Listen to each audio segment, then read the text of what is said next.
Despite the fact that currently Young Indiana Jones Chronicles has been taken off of Disney Plus and all other streaming services that aren't paying specifically for that singular show, not even Paramount at this point, there's a new rumor out of WDW Pro that states that Disney is working on reviving Indiana Jones for one more movie, that being a Young Indiana Jones movie, perhaps so they don't have to pay Harrison Ford any more money. Let's talk about that on That Park Place.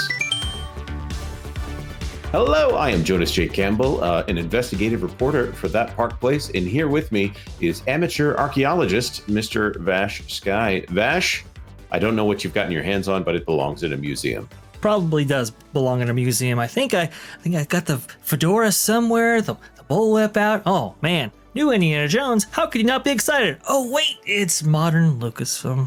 Rats. Yeah. Always rats. They're rats, which sounds like it should be the name of a clone trooper, but we won't get into the clone trooper situation over there at Lucasfilm these days. Let's get into this article. Rumor, Lucasfilm developing Young Indiana Jones movie.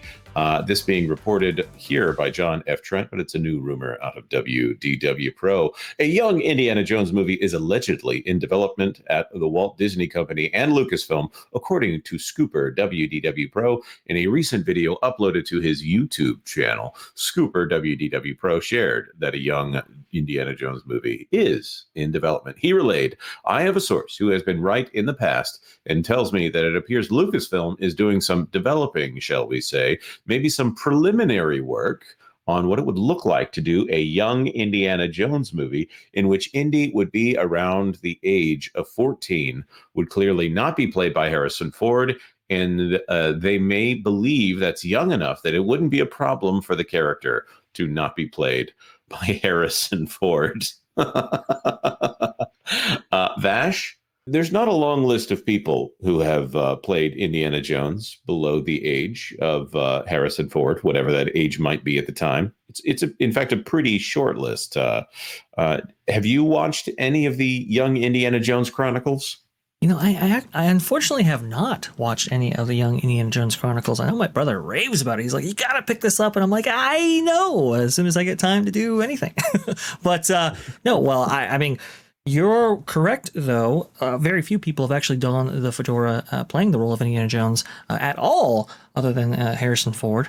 Probably the most notable, at least in the canon of the films, would be River Phoenix. But for Young Indiana Jones Chronicles, yeah, from what I understand, the actor played that role quite well. And I don't want to say it's maybe beloved by fans, but an acceptable performance, at least to fans, especially of that era. So it would be interesting to explore this, possibility again. 14 years old seems a little young in my opinion. But then you got to remember, Jonas, it's under Lucasfilm, under Kathleen Kennedy. And I'm sorry, but given the track record of how they treated the last, 3 franchises that they've added to, or maybe taken away from, I just don't have a lot of faith in this. Yeah, I totally agree. And for those of you who are not playing along at home here, let's just point out Star Wars went from being a $2 billion worldwide box office movie there with Force Awakens. That was a lot of anticipation built up to Rise of Skywalker being about $1 billion in box office. And now shows like The Acolyte barely register on the Nielsen. You have to go to the subcharts to find The Acolyte showing up on those the charts that are specific to streaming, which it's amazing to me that not that many people watch streaming originals, despite the fact that the industry has pretty much been destroyed in favor of those streaming originals. So the actors who have played Indiana Jones at this point would be Corey Carrier, who played young Indiana Jones, Sean Patrick Flannery there. Harrison Ford did show up one time in Young Indiana Jones, and the guy who has been erased from the face of the earth, there was an old Indiana Jones played by George Hall. He has not appeared even in the versions that appeared on Paramount Plus and Disney Plus and on the DVDs. By the time those made it onto DVD, they cut out the 93 to 94-year-old Indiana Jones that was in those. Ooh. Yeah. He has an eye patch. He's still wearing the fedora, but he's got an eye patch, which is fascinating. Of course, River Phoenix, by the way, that was, I think, 1912 was when River Phoenix is playing a Boy Scout in I the see. original Last Crusade there. So this would presumably be, I don't know. I don't know. Would that be 1914 or something like that? I don't know how old he's supposed to be in those segments there. So Yeah, definitely. I would think the 1910s, and I would assume that maybe they forward the timeline just a little bit, at least in some manner. If this is maybe a hit, let's say maybe the 1920s, around that time period, the early 20th century, it would be very interesting to see a modern take on that, especially him going around that time period. I'm sure lots of amazing stunts and special effects could be done nowadays. But again, I just think back, who's actually creating this? Who's actually in charge? And that's where the anticipation seemingly melts away. And I think a lot of people have this opinion, Jonas. I think a lot of people, even the people who are maybe excited about anything with the Indiana Jones or Star Wars monikers on them, even they understand that maybe something like Acolyte occurs in which the company doesn't fully support that product going forward, at least in their eyes. And so it's like, well, why necessarily get invested in anything that the company does? And obviously we have detractors as well who are, see these things with trepidation as well. right, and well, this is where the rumor gets even better, in my opinion. Pro then shared his own speculation. I suspect that what they're looking at is what if they adapted the Young Indiana Jones Chronicles, which was a television series, I believe, back in the 1990s. Yes, it was back in the 1990s. I believe 1993 is when that ended, 1992 to 93. By the way, Lucas developed some of the technology that he ended up using and making, I almost said The Force Awakens, yikes, in The Phantom Menace there while working on Young Indiana Jones Chronicles. He then added, I'm told that this would be also something that they're looking at for a post Kathleen Kennedy era at Lucasfilm, meaning hopefully something they would announce for whoever the next person is. This is fascinating, going through box office grosses as well, and how well those have done. One thing that I think about here, when we talk about an Indiana Jones style film starring a younger person, obviously Tomb Raider did well enough back in the Angelina Jolie days. She might have her own draw back in the day. Alicia Vikander, I heard no real complaints about that film except for the poster was some kind of Photoshop mess. I'm thinking about Uncharted, and the fact that when they made Uncharted, which is a Sony production, has nothing to do with Disney whatsoever, obviously based off of the video games, that was a younger Nathan Drake, and kind of in that grave robber genre, the same one that Indiana Jones is in, obviously set in modern day, but Tom Holland and Mark Wahlberg in a film that worldwide made $400 million. And that's a very big franchise for Sony as far as the video game side of things. So I don't know. They would really have to do a good job with Indiana Jones in order to bring people back in. They couldn't be going for whatever they view as the modern equivalent here. I think they would have to hit really hard on the Indiana Jones notes. And maybe, well, there's another problem that I'm thinking of based off of some of the ages that they're pointing to in Raiders of the Lost Ark that could be problematic if they're true to the source material. Oh, my a little Marion Ravenwood. I get you. I got you. Yeah, if they're staying true to the source material, that could be definitely at issue right there. But it really kind of speaks to the action adventure genre that Indiana Jones is a part of. It was kind of a risk back in the day when they made the first Raiders of the Lost Ark. Steven Spielberg and George Lucas, coming from two of the biggest blockbusters, some of the first blockbusters, but biggest the world had never seen in Star Wars and Jaws, they had to shop around, bring Indiana Jones to life in order to get favorable deals for themselves and to get a studio that was willing to actually fund the project entirely. That's where Michael Eisner comes into the picture. Well, Disney is still dealing with the rights issues that Michael Eisner was able to pave the way for Paramount all those years ago. But when you bring up Uncharted, when you bring up Tomb Raider, it really does speak to this genre and how you really have to get it right, get it nailed down in order to people one, to accept your characters, but two, continue on with their legacies. It's not just, you can't just put on a big name like Uncharted and expect the box office receipts to start rolling in. You really had to imbue some quality to this, which, well, ironically, Lucasfilm actually just learned that with Dial of Destiny recently.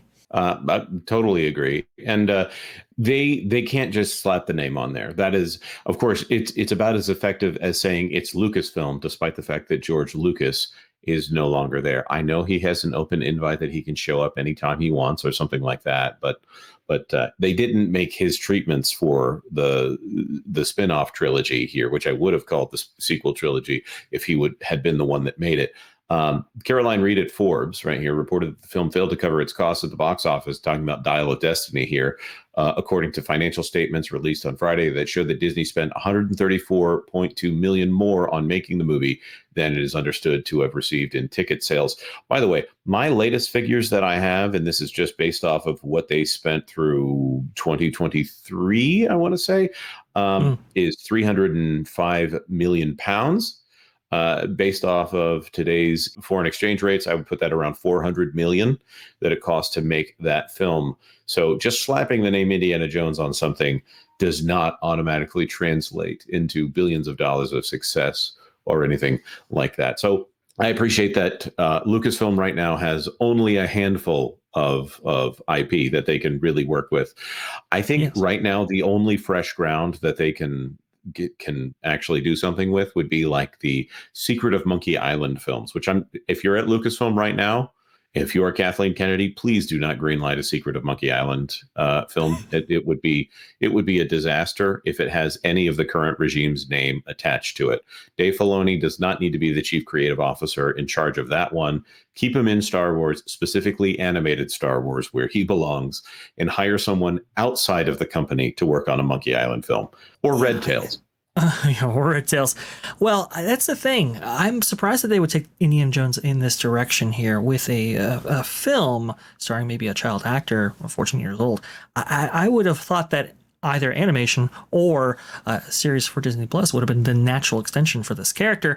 And just like George Lucas did back in the day, where he kind of, let's say, shepherded new technologies with the Young Indiana Jones series back, and that led to advancements for the special edition of films, and then obviously to the prequels, like you said. They could do something here with some more technology or a furthering of the volume or other kinds of tech in order to make these things feel more lived in and so forth. Like, you could have gone that direction, reduce the scale, reduce the stakes, and gone forward in that way. To do a film, I don't know if that really makes sense at this point, just in general, but off of what they're conceptualizing here, I really don't know what the draw is. I totally agree with you. And by the way, Disney would proudly say that they have an entire stable of IPs that they can pull from.